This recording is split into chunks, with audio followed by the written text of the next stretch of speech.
Redmi 13 ফোনটি 6GB RAM 128GB ROM ভেরিয়েন্টে পাওয়া যাবে মাত্র 17,999 টাকায়। তাছাড়া ফোনটাতে রয়েছে 108 মেগাপিক্সেলের ক্যামেরা, 33 ওয়াটের ফাস্ট চার্জার, 6.79 ইঞ্চির full HD plus display, 5030 mAh battery. আর লাগে কি, সব কিছুই তো রয়েছে, দারুণ একটা প্যাকেজ, তাই নয় কি? তবে হ্যাঁ, ফোনটা যদি কিনতে চান সেক্ষেত্রে সম্পূর্ণ রিভিউটা দেখেন, তাহলে আপনার সিদ্ধান্ত নিতে খুবই সহজ হবে। ফোনটা যদি কিনেন সেক্ষেত্রে বক্সে পাওয়া যাবে 33 ওয়াটের ফাস্ট চার্জার, USB Type-C কেবল, 2টা দরকারি বই, সিম ইজেক্টর পিন, Redmi 13 ফোনটি এবং একটা ট্রান্সপারেন্ট কাভার কেস। আমি সাজেস্ট করব, যদি আপনারা Redmi 13 ফোনটি কিনে থাকেন সেক্ষেত্রে অবশ্যই ট্রান্সপারেন্ট কাভার কেসটি ইউজ করবেন, ফোনটির সাথে মানানসই।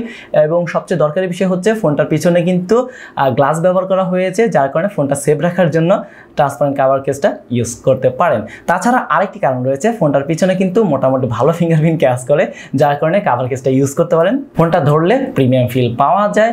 আর ফোনটার ওজন হচ্ছে 205 গ্রাম। মজাদার বিষয় হচ্ছে ওজন অনেক বেশি হলেও ফোনটার ওয়েট ডিস্ট্রিবিউশনটা খুবই সুন্দর মতো করা হয়েছে, যার কারণে খুব বেশি একটা মোটা মনে হয় নাই, ভারী মনে হয় নাই আমার কাছে। আর মোটার কথা যেহেতু বললামই, ফোনটার থিকনেস হচ্ছে 8.3 মিলিমিটার। সো ফোনটা কিন্তু খুব একটা মোটা না, সো খুব একটা প্যারা খাবেন না। ফোনটার ডান সাইডে রয়েছে পাওয়ার বাটন এবং ভলিউম বাটন। পাওয়ার বাটনটা কিন্তু একই সাথে ফিঙ্গারপ্রিন্ট সেন্সর হিসেবেও কাজ করবে। আর ফিঙ্গারপ্রিন্ট সেন্সর ঠিকঠাক আছে, তবে মাঝে মধ্যে 1-2বার মিস হয়ে যায়, বিশেষ করে ছোট হাত হলে একটু প্যারা খাবেন আর কি। তাছাড়া ফিঙ্গারপ্রিন্টের ক্ষেত্রে ভালো একটা সুবিধা আছে, তা হলো ফিঙ্গারপ্রিন্টের জায়গায় চাপ দিয়ে ফোন আনলক করতে পারবেন, অথবা শুধুমাত্র ফিঙ্গারপ্রিন্টের জায়গা টাচ করেই কিন্তু ফোনটা আনলক করতে পারবেন। এটা সেটিংসে আপনারা এই অপশনটা পেয়ে যাবেন, যেটা আমার কাছে খুবই ভালো লেগেছে। তাছাড়া ফোনটার উপরের সাইডে রয়েছে আয়ার ব্লাস্টার, 3.5 মিলিমিটার অডিও জ্যাক। বাম সাইডে রয়েছে সিম ট্রে। সিম ট্রেতে 2টা সিম অথবা একটা সিম ও একটা মেমোরি কার্ড ব্যবহার করতে পারবেন। ফোনটার নিচের সাইডে রয়েছে মাইক্রোফোন, Type-C পোর্ট এবং স্পিকার। স্পিকারের সাউন্ডটা আমার কাছে বাজেট বিবেচনায় যথেষ্ট লাউড এবং ঠিকঠাকই লেগেছে। আমার কাছে এই ফোনটার ব্ল্যাক কালারের ভেরিয়েন্টটা রয়েছে, ব্ল্যাক কালারটা আমার অলওয়েজ ফেভারিট। তাছাড়াও এই ফোনটা আপনারা পেয়ে যাবেন স্যান্ডি গোল্ড কালারে, পার্ল পিঙ্ক কালারে এবং অকেন ব্লু কালারে। মোটামুটি সবগুলো কালারে কিন্তু জস। এই ফোনটা রান করছে অ্যান্ড্রয়েড ভার্সন 14 দ্বারা, পাশাপাশি রয়েছে Xiaomi HyperOS 1.0 এর সুবিধা। ইউআই বেশ ভালো ছিল, মাঝে মধ্যে কিছু ক্ষেত্রে একটু স্লো লেগেছে, তবে ইউআই পূর্বের Xiaomi ফোনগুলোর তুলনায় বেশ ভালোর কাতারে ছিল আমার মতে। আর 2-4টা অতিরিক্ত অ্যাপস পেয়ে যাবেন, যেগুলো চাইলে আনইনস্টলও করতে পারবেন। যারা অনেক বেশি মুভি দেখতে পছন্দ করেন তাদের কাছে এই ফোনটার ডিসপ্লে খুবই ভালো লাগবে, কারণ এই ফোনটার ডিসপ্লেতে দেওয়া হয়েছে 6.79 ইঞ্চির একটা ফুল HD plus IPS LCD display panel. Resolution হচ্ছে 1080x2460 পিক্সেল, পিক্সেল ডেন্সিটি হচ্ছে 396 ppi। আর ফোনটার ব্রাইটনেস হচ্ছে 550 নিটস। তো যারা অনেক বেশি ভিডিও দেখতে পছন্দ করেন তাদের কাছে এই ফোনের ডিসপ্লে কিন্তু ভালো লাগবেই, কারণ বড়সড় ডিসপ্লে। আর বড় ডিসপ্লের পাশাপাশি কালারটাও বেশ ভালোই আছে, শার্পনেস নিয়ে সমস্যা নাই। বাহিরে ডিরেক্ট রোদের মধ্যে ব্যবহার করার সময় কিছুটা সমস্যা পেয়েছি, টাচজনিত তেমন সমস্যা পাই নাই। সব মিলিয়ে ডিসপ্লেটাকে আমি ভালো কাতারে রাখবো। আর এই ফোনটা আপনারা কিন্তু স্মুথলি ইউজ করতে পারবেন, কারণ ফোনটাতে দেওয়া হয়েছে 90 হার্জ রিফ্রেশ রেটের সুবিধা। পাশাপাশি আপনারা এই ফোনটাতে অ্যাডাপটিভ রিফ্রেশ রেটের সুবিধা পাবেন, যার কারণে ওই অপশনটা চালু করে রাখলে আপনার যেখানে যত রিফ্রেশ রেটের প্রয়োজন পড়বে ফোনটা কিন্তু তত রিফ্রেশ রেট প্রডিউস করবে, যার কারণে আপনি একটা স্মুথ পারফরমেন্স পাবেন। Redmi 13 ফোনটি পাওয়া যাবে 2টা ভেরিয়েন্টে, 6GB RAM এবং 128GB ROM। এবং 6GB RAM ভেরিয়েন্টে আপনারা 6GB ভার্চুয়াল RAM পেয়ে যাবেন এবং এর অফিসিয়াল মূল্য হচ্ছে 17,999 টাকা। আরেকটি ভেরিয়েন্ট হচ্ছে 8GB RAM এবং 128GB ROM। এবং 8GB RAM ভেরিয়েন্টে আপনারা 8GB ভার্চুয়াল RAM পেয়ে যাবেন এবং এর অফিসিয়াল মূল্য হচ্ছে 19,999 টাকা। তবে যারা একটু কম টাকায় এই ফোনটা কিনতে চাচ্ছেন তারা চলে যেতে পারেন SK টেলিকমে। SK টেলিকমের ঠিকানা হচ্ছে গাজীপুর চৌরাস্তা সাপ্লাই ম্যানশনের 4th ফ্লোরে। দোকানের নাম, নাম্বার, ঠিকানা আমি ডিসক্রিপশনে দিয়ে দেবো, অবশ্যই চেক করে নেবেন। আর এই ফোনটা কেনার সময় আপনারা যদি ডিসকাউন্ট নাও পান সেক্ষেত্রে কোনো কিছু গিফট পেয়ে যেতে পারেন যদি আমার চ্যানেলের রেফারেন্স দেন সেই ক্ষেত্রে। এই ফোনটার পারফরমেন্স সেকশনে ব্যবহার করা হয়েছে MediaTek Helio G91 Ultra 12 ন্যানোমিটারের একটা চিপসেট এবং জিপিইউ হিসেবে রয়েছে মালি G52 MC2। নর্মাল ব্যবহারে ঠিকঠাক লেগেছে, হেভি ব্যবহারে যেমন ভালো গ্রাফিক্সের গেম খেলার সময় হালকা পাতলা ল্যাগের দেখা পেয়েছি, পাশাপাশি একটু ফ্রেম ড্রপও হয়। ফ্রি ফায়ার গেমটা আমি আলট্রা গ্রাফিক্সে হাই রেজলিউশনে শ্যাডো 1 করে হাই ফ্রেম রেটে খেলেছি, লম্বা সময় ভালো পারফরমেন্স পেয়েছি। তবে হ্যাঁ, খেলার সময় কিন্তু ওই যে বললাম, লম্বা সময় খেলার ক্ষেত্রে হালকা পাতলা ল্যাগের দেখা পেয়েছি, আর কিছুটা ফ্রেম ড্রপও হয় মাঝে মধ্যে, বাট খুবই কম। আরেকটা বিষয়, নতুন কোনো গেম খেলার সময় শুরুর দিকে একটু ল্যাগের দেখা পেয়েছি, তবে পরবর্তী সময়ে এরকমটা আর খুব একটা দেখি নেই। আর ফোনটা কিন্তু তুলনামূলক একটু গরম হয় যখন আপনি ভারী গ্রাফিক্সের গেম খেলবেন সেই সময়।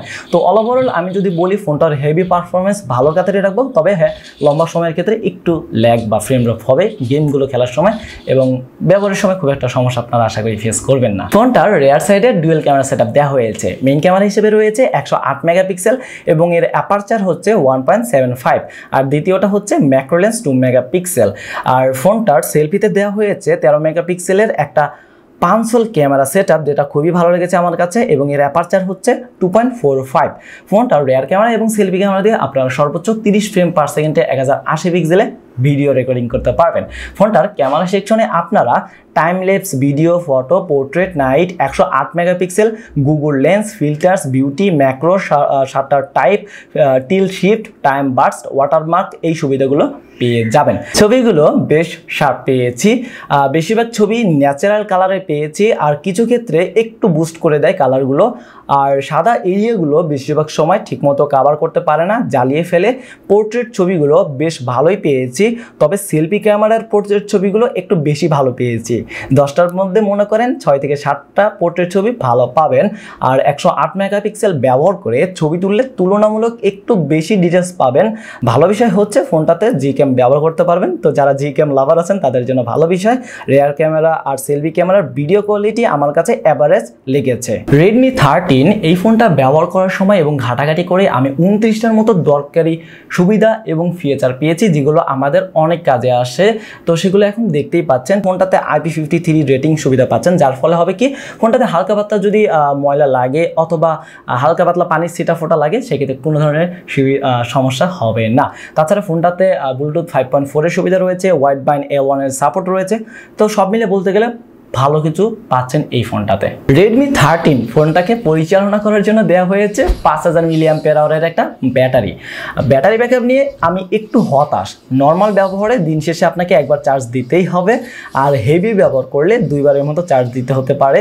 আর ভালো গ্রাফিক্সের গেম খেললে সেক্ষেত্রে 2 থেকে 3বার বা 4বারও চার্জ দিতে হতে পারে। ফোনটার ব্যাটারি ব্যাকআপ নিয়ে হতাশ হলেও ফোনটার চার্জার নিয়ে আমি খুবই সন্তুষ্ট, কারণ ফোনটার সাথে দেওয়া হয়েছে 33 ওয়াটের ফাস্ট চার্জার, যা দিয়ে এই ফোনটার ব্যাটারি ফুল চার্জ করাতে পারবেন মাত্র 1 ঘন্টার মধ্যে, যেটা খুবই ভালো বিষয়। এই ফোনটার ভালো দিক বলতে গেলে আমার মতে বড় ডিসপ্লে রয়েছে, ডিজাইন ভালো, 33 ওয়াটের ফাস্ট চার্জার, তুলনামূলক ভালো ইউআই রয়েছে, ক্যামেরার পারফরমেন্সও মোটামুটি ভালোই বলা যায়। আর ফোনটার যদি দুর্বল দিক বলি, সেক্ষেত্রে আমি বলবো ফোনটা আরও স্টেবল হতে পারতো। ব্যাটারি ব্যাকআপ আরেকটু ভালো হলে ভালো হতো, যেটা সবার কাছে বেশি পছন্দ হতো। যদিও সমস্যা নাই, 33 ওয়াটের ফাস্ট চার্জার রয়েছে, তো সবাই 1 ঘন্টার মধ্যে ফোনটার ব্যাটারি ফুল চার্জ করাতে পারবে। এখন কথা হচ্ছে এই ফোনটা বাজেটে কেমন হবে। আমার মতে এই বাজেটে বর্তমানে এই ফোনটা ভালো একটা চয়েস হতে পারে। ফোনটা ভালো লাগলে নিতে পারেন, সেক্ষেত্রে চলে যেতে পারেন এসকে টেলিকমে। তাদের নাম্বার এবং ঠিকানা আমি ডিসক্রিপশনে দিয়ে রেখেছি, চেক করে নেবেন। তবে একটা বিষয় রয়েছে, আপনি আমার ভিডিওতে রেডমি 13 ফোনটার সম্পর্কে এমনকি কোনো বিষয় রয়েছে যেটা জানতে চেয়েছিলেন বাট জানতে পারেন নাই, যদি থেকে থাকে সেটা কমেন্টস করে জানিয়ে দেন, আমি তার উত্তর অবশ্যই দিব। ঠিক আছে, তো দেখা হবে নতুন কোনো ভিডিওতে। ভিডিওটা ভালো লাগলে একটা লাইক করে দিন, কমেন্টস করে জানিয়ে দিতে পারেন আপনার মন্তব্য। অনেক কষ্ট হচ্ছে কারণ অনেক গরম, আপনারা ভালো জানেন। আপনাদের এরিয়ার কি অবস্থা কমেন্টস করে জানাতে পারেন। দেখা হবে নতুন কোনো ভিডিওতে। আসসালামু আলাইকুম।